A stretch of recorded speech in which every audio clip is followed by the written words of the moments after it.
YouTube?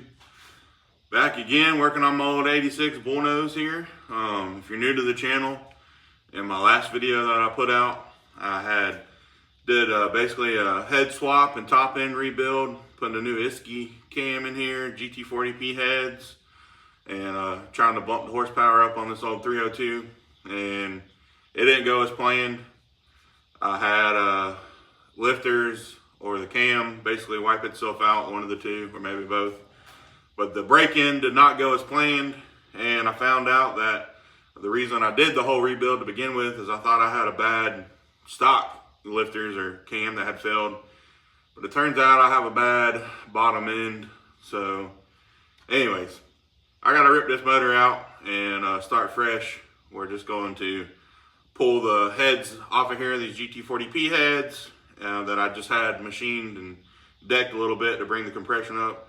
I'm gonna take them off, take my intake and carb, all the good parts off this motor. And back here behind me, I got a nice roller GT40 block 302 that I'm gonna swap in here. The motor looks brand new inside, hardly any miles on it. So anyways, this video is just gonna basically be, kind of documenting pulling this motor and doing the rebuild process of swapping in another 302. So figured I'd turn the camera on and let y'all come along with me on this adventure. So let's get into it. I'll put the link to the last video if you want to see the rebuild process on this 302. It goes in depth of how to install a cam and everything, to rebuild your top end, swap heads, and the video wraps up with the cam eating itself. It's a notorious thing that's going on right now with these hydraulic flat tappets. A lot of people are having issues with them eating themselves on break-in, and it's just the name of the game right now with flat tappet cams. It's just they're not made out of the same metal they used to be, and the oil that is out nowadays and isn't as good as the old stuff. So anyways, this is the 302 that's been in this truck forever. I got plenty of videos on my Bullnose playlist of how I converted this from EFI to carb and all kinds of stuff. So y'all go check out that if you're into 302s or Bullnose Fords. But basically, it's a stock bottom end 302. Put some long tube headers on it. YN Street Warrior intake, Chevy HEI ignition, of course, chrome valve covers and air cleaner, because that adds 50 to 100 horses. And got a Elderbrock AVS2 carb on it.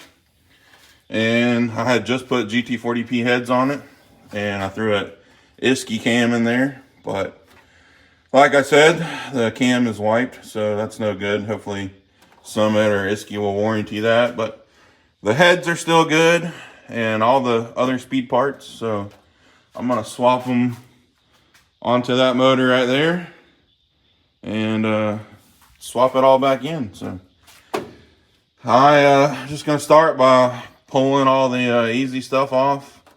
Carb, valve covers, got to take my headers off, probably gonna pull the distributor out and start unbolting all the accessories on the front, pull my radiator out, drain all that fluid, and then I'll crawl underneath and start doing unbolting the transmission. I'm thinking about pulling this all out together, and instead of just pulling the motor out, that way I can just put it all together outside the truck, bolt the transmission to that motor, and then stick it all back in. I think that might be the easier route to go. But anyways, I'm gonna throw it to old time lapse and get started on it.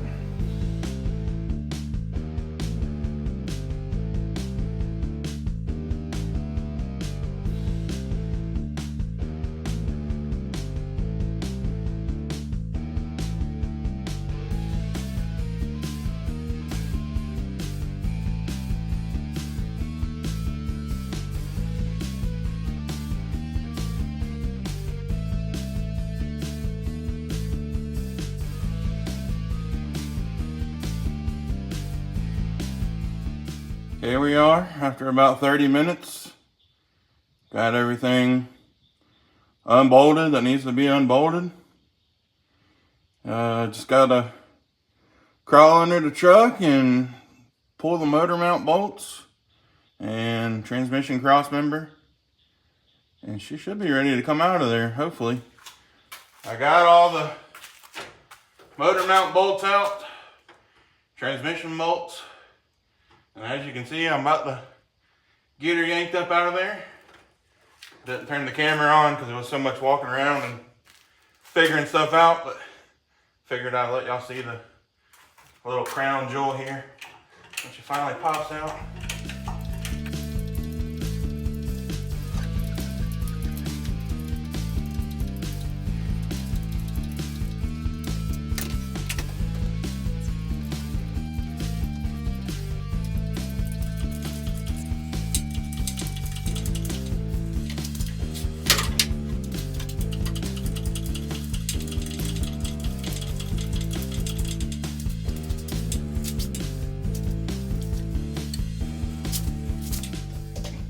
Well, guys and girls, if y'all are watching, hope this video helped some of y'all out. Maybe gave you an idea of how easy it is to really pull one of these motors out.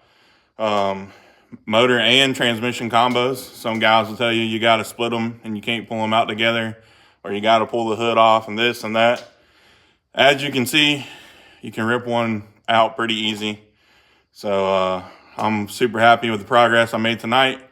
Honestly, I didn't think I was going to get it pulled out this quick. I thought it was going to take at least, 5-6 hours. But like I said, maybe 2.5 hours of work and it was out of there. So I'm going to start swapping parts between the this motor and my roller block, and then start rebuilding. There'll be more videos to come, so stay tuned for those. Make sure you subscribe to the channel. That way you can keep up with this build. And anyways, guys, thanks for watching. Again, I hope this video helped y'all out and it was informative or at least entertaining for y'all. And yeah, I'll catch you guys on the next one. Peace.